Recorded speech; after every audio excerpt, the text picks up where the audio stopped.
Welcome back, everyone. Before we dive in, make sure you drop your thoughts and the lessons you took from this story in the comments. And don't forget to like and subscribe. Let's get into it. The phone call came on a rainy Wednesday morning while I was making breakfast.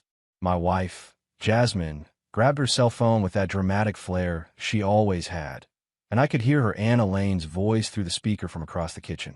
Her grandmother, Evelyn, had passed away and left her everything, the entire estate. We were talking about a serious amount of money, enough to change someone's life completely. At first, I was genuinely happy for her. Losing someone you love is never easy, but knowing her grandmother wanted to take care of her future felt meaningful. I walked over and squeezed her shoulder while she was still on the call, thinking we would process this together like married couples do. But the moment she hung up, I saw something shift in her expression. Not grief, not gratitude, something else entirely. "Can you believe it?" she said, but her tone was not excited. It was almost calculating. All those years of her telling me to be practical, to stay grounded. Turns out she had been sitting on this possibility the whole time. I nodded, still trying to read her mood. "It is incredible, honey. She must have really loved you to leave you everything." She looked at me then, and for the first time in our marriage, I felt like she was seeing me differently. Not as her husband, but as what? An obstacle? A burden? "You know what this means, right?" she continued, walking to the window and staring out at the rain.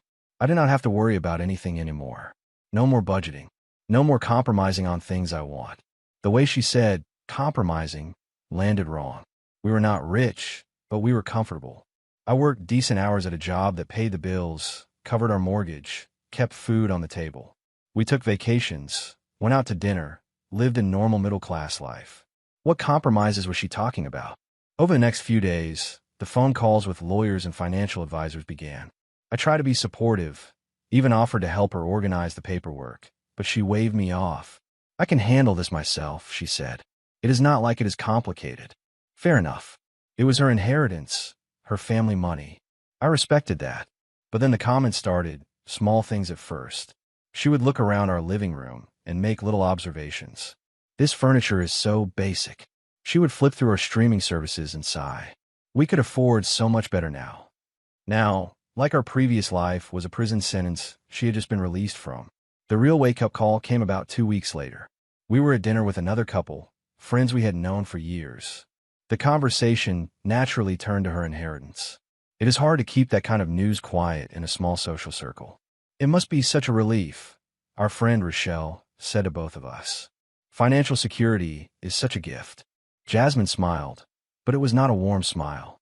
"Oh, it definitely changes your perspective on things, on people," she said, and she looked directly at me when she said that last part. "What do you mean?" our friend Calvin asked, probably sensing the tension I was already feeling.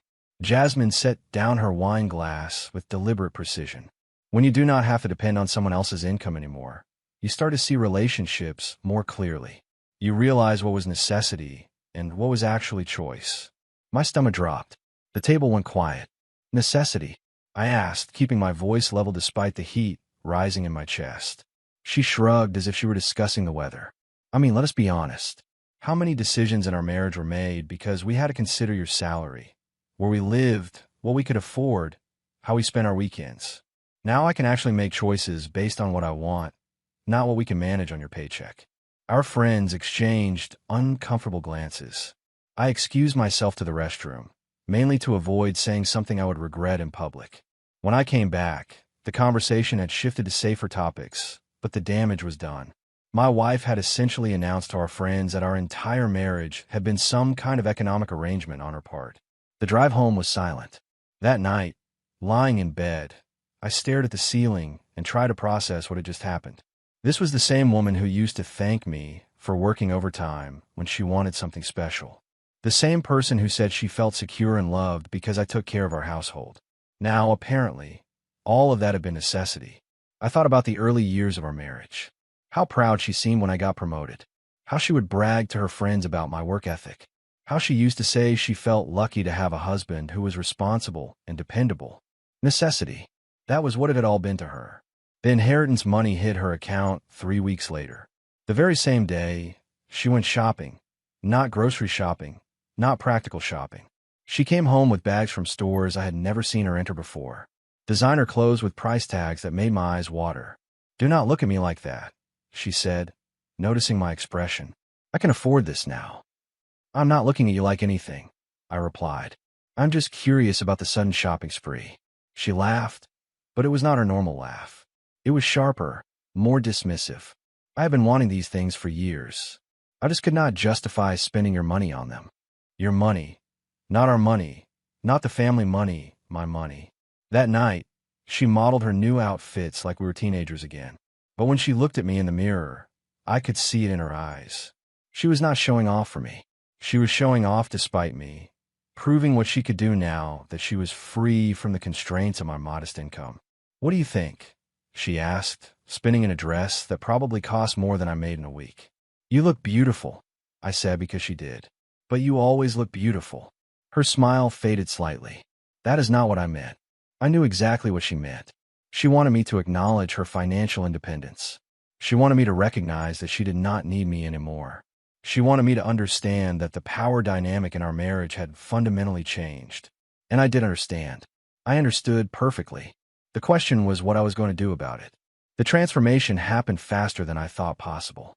Within a month of getting the money, Jasmine became someone I barely recognized. She traded in her reliable Honda for a brand new BMW.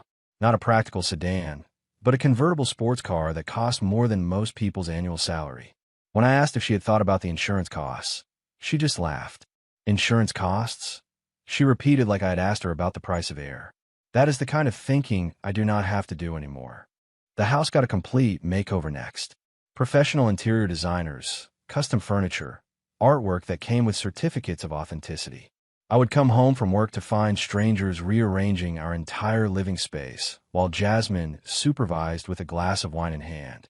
"Do you not love it?" she would ask, gesturing at some abstract painting that looked like someone had sneezed on canvas. "It is so much more sophisticated than what we had before." What we had before was furniture we had picked out together, photos from our trips, books we had both read, our life, basically. Now, it looked like a magazine spread for people who had more money than personality. But the worst part was not the spending. It was how she started treating me. She got into the habit of hosting elaborate dinner parties, inviting people we barely knew just because they moved in the right social circles. I would come home from work to find caterers in our kitchen, and Jasmine dressed like she was attending a gala. "Oh, there you are," she would say when I walked in, but her tone suggested I was interrupting rather than coming home to my own house. "You might want to shower and change. People will be here soon." People, not friends, people who matter now that she had money. During these parties, she had a way of introducing me that made my skin crawl. "This is my husband, Julian," she would say. "He works in, what do you call it again? Systems management." Like my job was some quaint hobby she could not quite understand. One evening, a man in an expensive suit asked what I did for work. Before I could answer, Jasmine jumped in. "Oh, he has one of those steady, reliable jobs. Very practical," she said. Practical, the same way other people might say contagious. The man nodded politely, then immediately turned the conversation back to Jasmine's new art collection. This became the pattern. She would plan these social events without consulting me, then act like I was the problem when I did not enthusiastically participate in conversations about yacht clubs and wine tastings.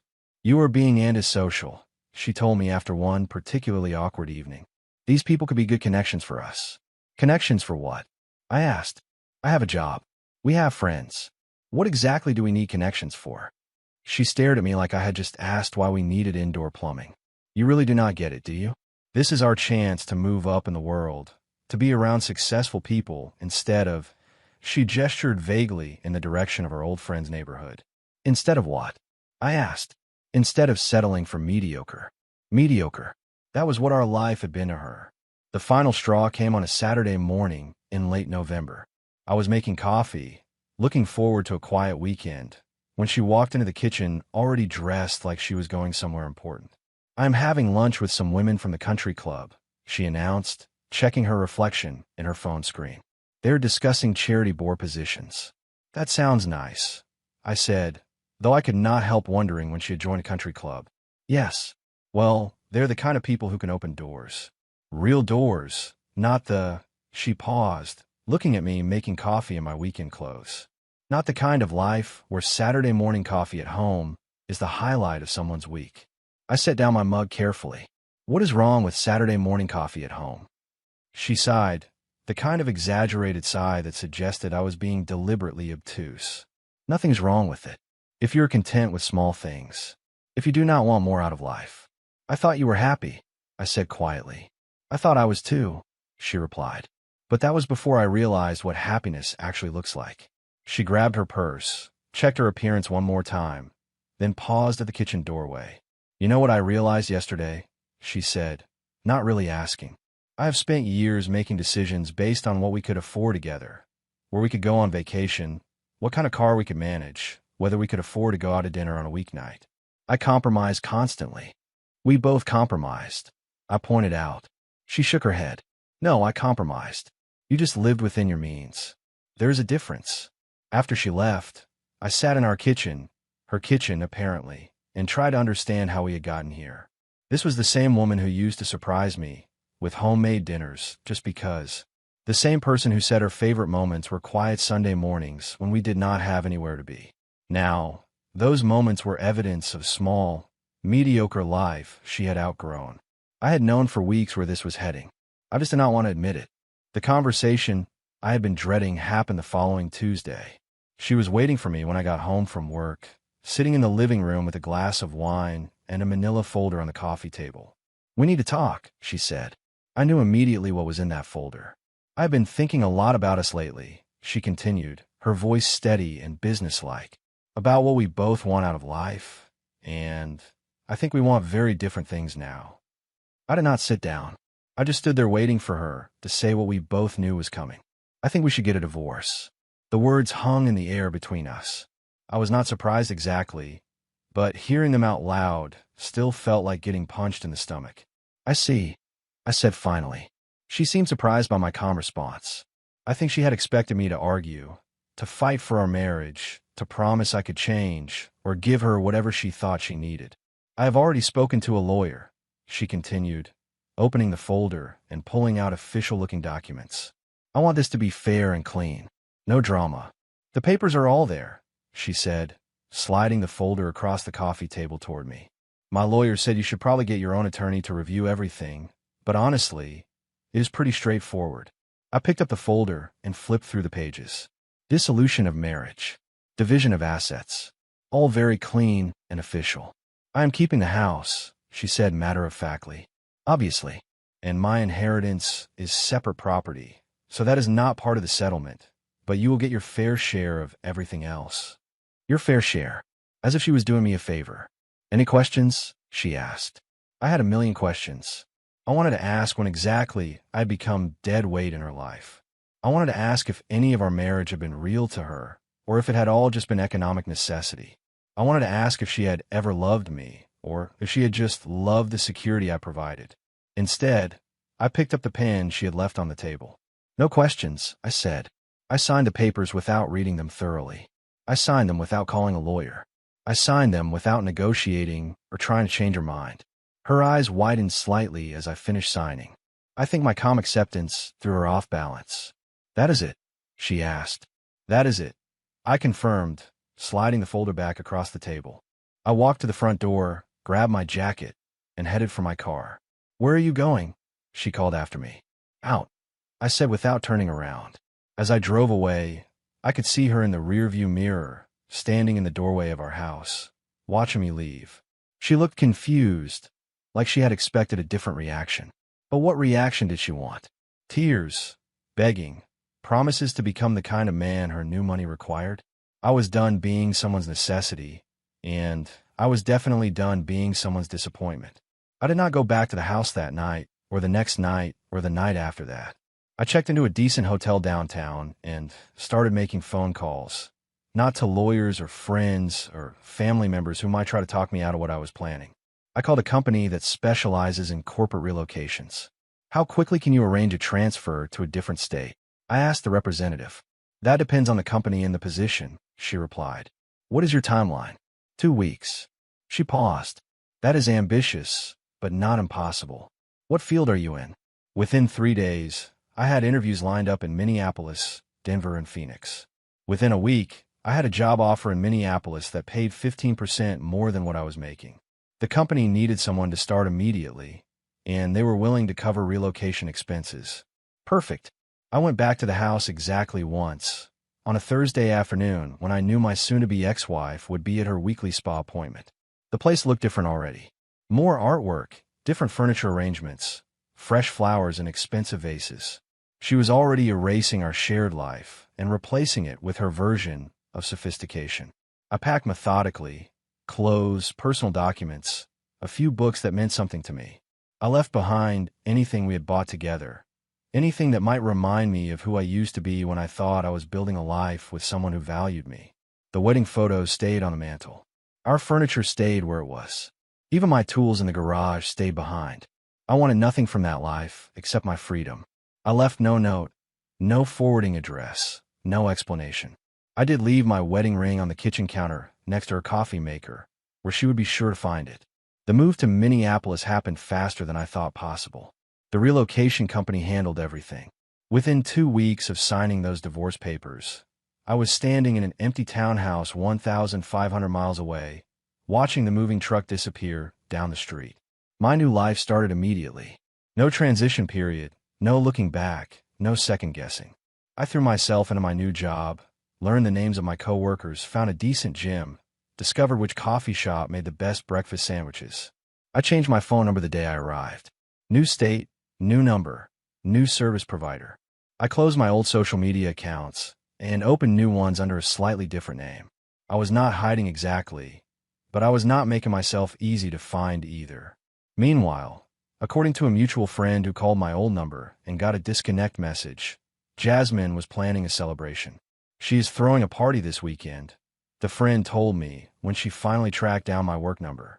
She is calling a new chapter party. Apparently, she is inviting everyone we know. A party. She was throwing a party to celebrate being rid of me. From what I heard later, the party was everything you would expect from someone with too much money and too little judgment. Catered food, open bar, professional disc jockey. She had apparently told everyone that she was finally free to live the life she had always wanted. According to another friend who attended and called me afterward, she kept checking her phone throughout the evening, looking toward the door every time someone arrived, making comments about how some people just cannot handle change and prefer to sulk rather than face reality. She was waiting for me to show up, waiting for me to make a scene, to beg her to reconsider, to prove that I could not handle life without her. But I was 2 states away assembling furniture in my new place and researching good hiking trails of the area. The calls to my old number started that Sunday. According to the friend who eventually told me about this, Jasmine spent the entire day trying to reach me. She called repeatedly, left voicemails that started angry and gradually became more confused. "Where in the world are you?" was apparently how the first message began. By the 10th message, she was asking friends if they had heard from me. By the 20th, she was driving to places she thought I might be, my old gym, the coffee shop we used to go to, even my former workplace where she learned I had already given notice and cleared out my office. It took her 3 days to realize I was actually gone. Not hiding at a friend's place. Not staying at a hotel to make a point. Gone. The private investigator she hired told her later that I had covered my tracks well. New job, new address, new phone number, new everything. Professional level disappearing act. But that was much later. In those first few months, I focused on building something entirely new. I joined a hiking group and spent weekends exploring trails around the Twin Cities. I took a cooking class and learned how to make things that did not come from a box or a restaurant. I started reading books again, something I had somehow stopped doing during the last few years of my marriage. I bought furniture that I actually liked, not furniture that looked expensive or sophisticated. Comfortable chairs, a good mattress, a kitchen table where I could sit and eat breakfast while looking out at the trees in my small backyard. Most importantly, I stopped checking over my shoulder. I stopped wondering what she was doing or thinking or planning. I stopped caring whether she missed me or regretted her decision. I found out later that she had expected me to come crawling back within a month. She told several people that I was just being dramatic and would realize I could not make it without her once the reality of living alone set in. She kept the house exactly as it was for the first 6 months after I left, apparently convinced I would return and apologize for whatever tantrum she thought I was throwing. But I was not throwing a tantrum. I was not making a statement or trying to teach her a lesson. I was just done. Done being someone's backup plan. Done being the practical choice someone settled for. Done being part of a life that someone else considered mediocre. By my first winter in Minneapolis, I had established routines that had nothing to do with my former life. I had made new friends who knew me as I was now, not as half of a couple that had fallen apart. I had learned to appreciate quiet Saturday mornings again, but this time they were mine by choice, not because I could not afford anything better. I was building the kind of life that belonged to me completely, and for the first time since I could remember, that felt like enough. 3 years into my new life in Minneapolis, I got an unexpected phone call from our old neighbor back home. We had been friendly but not close, so hearing from him was surprising. "I hope you do not mind me calling," he said after we had exchanged basic pleasantries. "I got your number from your old company's directory. I wanted to ask you something, but I was not sure if it was appropriate." "What is up?" I asked, genuinely curious. "It is about your ex-wife," he said carefully. "I do not know if you keep in touch or if you even want to know, but things have gotten pretty rough for her lately." I was not sure how to respond to that. Part of me was curious, but a bigger part of me had worked hard to stop caring about her life entirely. "Rough how?" I found myself asking despite my better judgment. "Well, she lost the house last month, foreclosure, and I think she has moved back in with her parents temporarily." This caught me off guard. The house was paid off when we divorced. How do you lose a house that does not have a mortgage? "She took out a loan against it about 18 months ago," he continued, apparently reading my confusion in my silence. "A big one. Then she could not make the payments." Over the next 20 minutes, he filled me in on what had been happening in the life I had left behind. The picture he painted was both shocking and, if I'm being honest, predictable. The spending had continued after I left, but it had escalated dramatically. Designer clothes became designer everything. The BMW had been traded up to a Mercedes, then to a Porsche. She took trips to New York City and the California coast, bought jewelry that cost more than most people's cars, renovated the house twice in 2 years.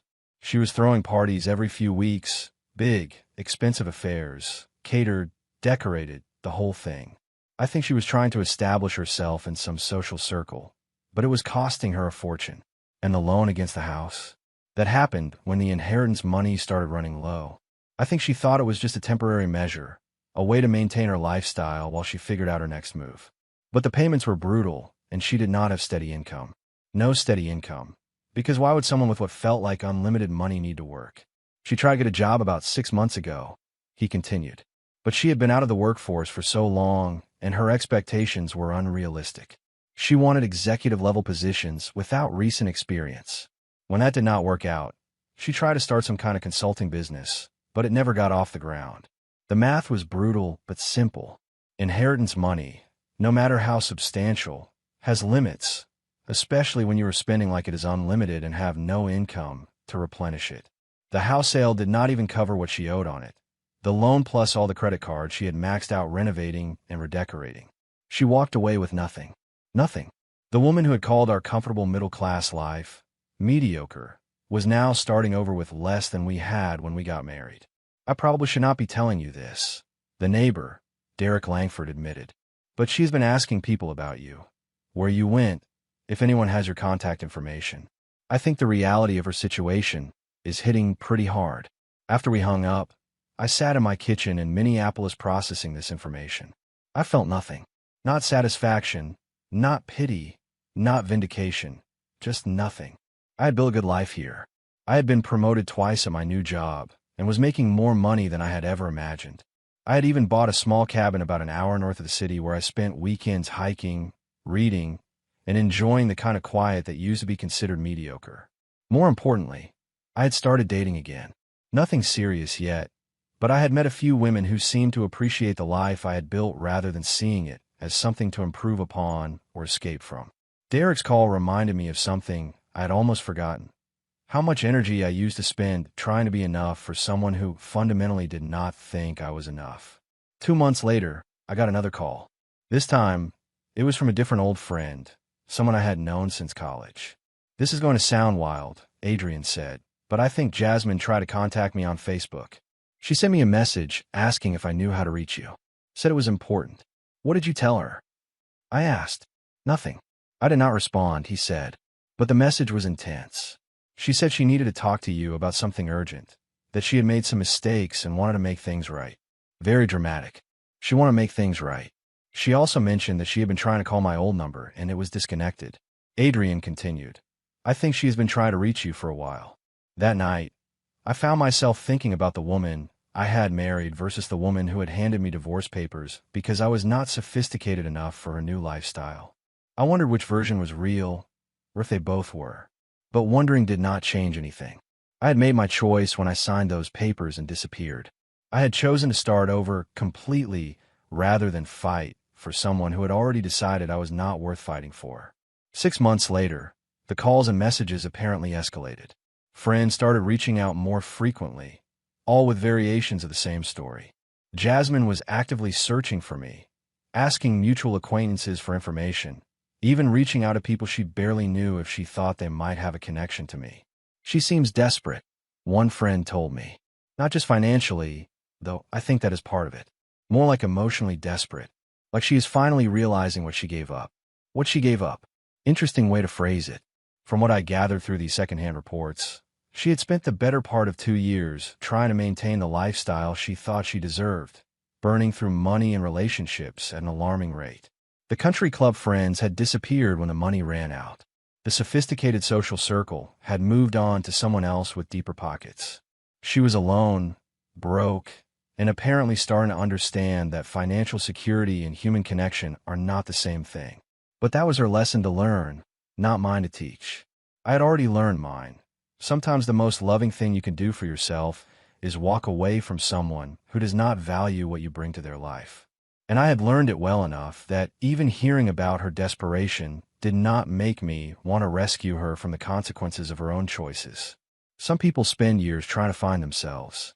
I found myself by losing someone who never really wanted to find me in the first place. 5 years after signing those divorce papers, I was living the kind of life I had never imagined possible. My townhouse was paid off early.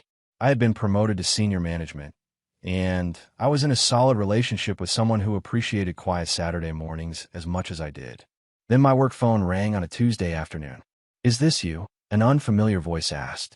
"I mean, are you the one who used to live in Ohio?" The voice belonged to a private investigator named Preston Carter. Professional, direct, no small talk. "That depends on who is asking," I replied. "Your ex-wife hired me to find you," he said. "She's been trying to locate you for about 2 years now. She says she has something important to discuss." 2 years. She had been actively searching for me for 2 years.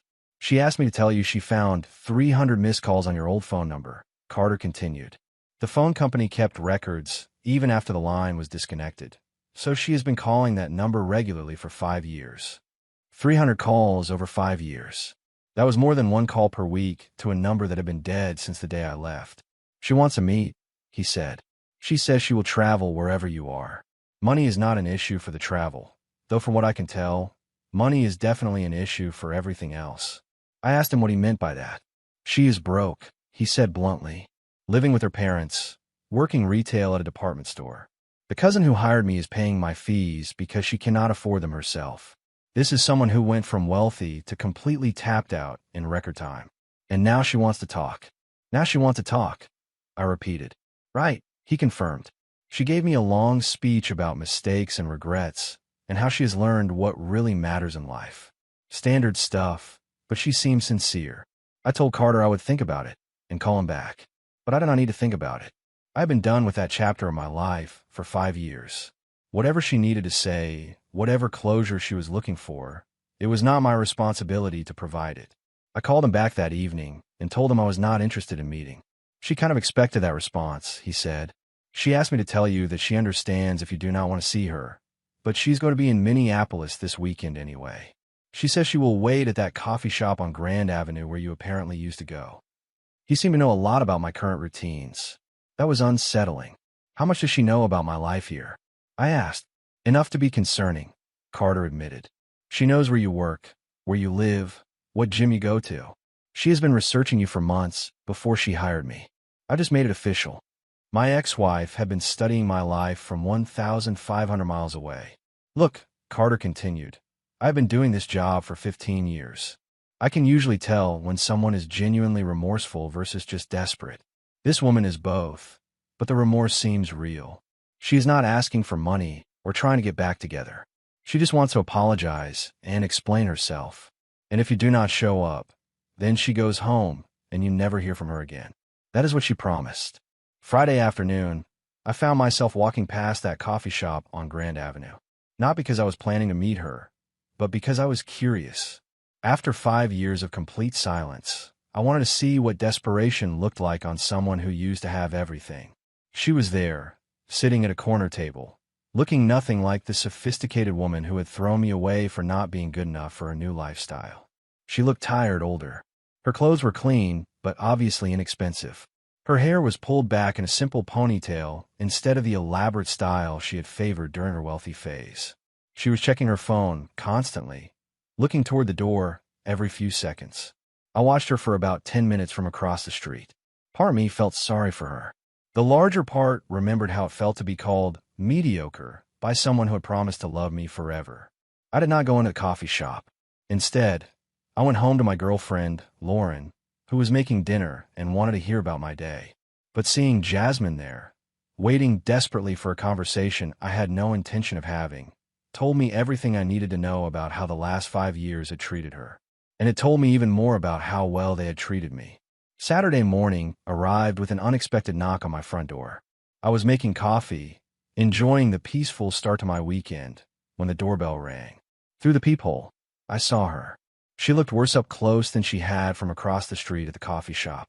The confidence and arrogance that had defined her during our divorce were completely gone, replaced by something that looked like genuine desperation. I opened the door, but did not invite her in. "Hi," she said quietly. "I know you did not want to meet, but I had to try one more time." "How did you get my address?" I asked. "The investigator," she answered. "I'm sorry for just showing up, but I have been trying to reach you for 5 years. 5 years of thinking about what I did, what I said, how badly I messed up everything." She looked past me into my house, taking in what she could see of the life I had built without her. "You look good," she continued. "Happy." "I am glad." I did not respond. I just waited for her to say whatever she had traveled 1,500 miles to say. "I know you do not owe me anything," she said, her voice starting to break.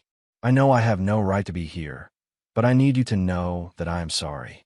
I am so incredibly sorry for how I treated you, for the things I said, for throwing away the best thing in my life because I was too foolish to see what I had." "Okay," I said simply. She seemed surprised by my calm response. I think she had expected anger or emotion or some kind of dramatic reaction. "I lost everything," she continued. "The money, the house, all those friends who only cared about what I could spend on them. I am working retail now, living with my parents, and I spend every day thinking about how different things could have been if I had not been so selfish and blind. I am sorry that happened to you," I said, and I meant it. "But I'm not sure what you want me to say." "I want you to know that I love you," she said, the words rushing out like she had been holding them in for years. "I never stopped loving you. I just got caught up in the money and the lifestyle and the idea that I deserved something better when what I had was already enough." This was the moment she had been building toward, the grand gesture, the heartfelt confession, the plea for forgiveness and reconciliation. "I appreciate you telling me that," I said, "but it does not change anything." Her face crumpled. "Please, I know I do not deserve it, but could we try again? Could we start over? I am different now. I understand what really matters." "You are different because you have to be," I replied. "Because the money ran out and the lifestyle was not sustainable. That is not the same as actually changing." "That is not fair," she protested. "I have learned from my mistakes. I have grown as a person." "Maybe you have," I said, "but I have grown too, and the person I am now does not have room for someone who treated me the way you did." She started crying then, not the dramatic tears of someone trying to manipulate a situation, but the quiet, broken sobs of someone who had finally run out of options. "I know I hurt you," she whispered. "I know I said terrible things and made you feel like you're not enough, but you were enough. You were everything, and I threw it all away for nothing." You threw it away because at the time you genuinely believed I was not enough. I corrected her. You did not make a mistake in the heat of the moment. You made a calculated decision based on what you thought your life should look like. She looked up at me, makeup running down her cheeks. So there is nothing I can say, nothing I can do. There is nothing to do, I said gently. What happened between us is finished. I'm not angry with you anymore, but I'm not available for a second chance either. Are you? Are you seeing someone? She asked. Yes, I said. Someone who values the kind of life we are building together instead of seeing it as something to improve upon. At that moment, I heard a car door slam in the driveway.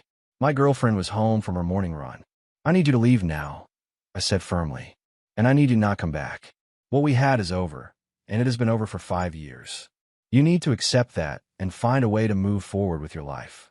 She nodded through her tears, understanding that this was truly the end. I hope you can forgive me someday, she said as she started walking toward a rental car. I already have, I replied. But forgiveness does not mean reconciliation. As she drove away, Lauren jogged up the driveway. Who was that? She asked, breathing hard from her run. Nobody important, I said. And as I said it, I realized it was completely true.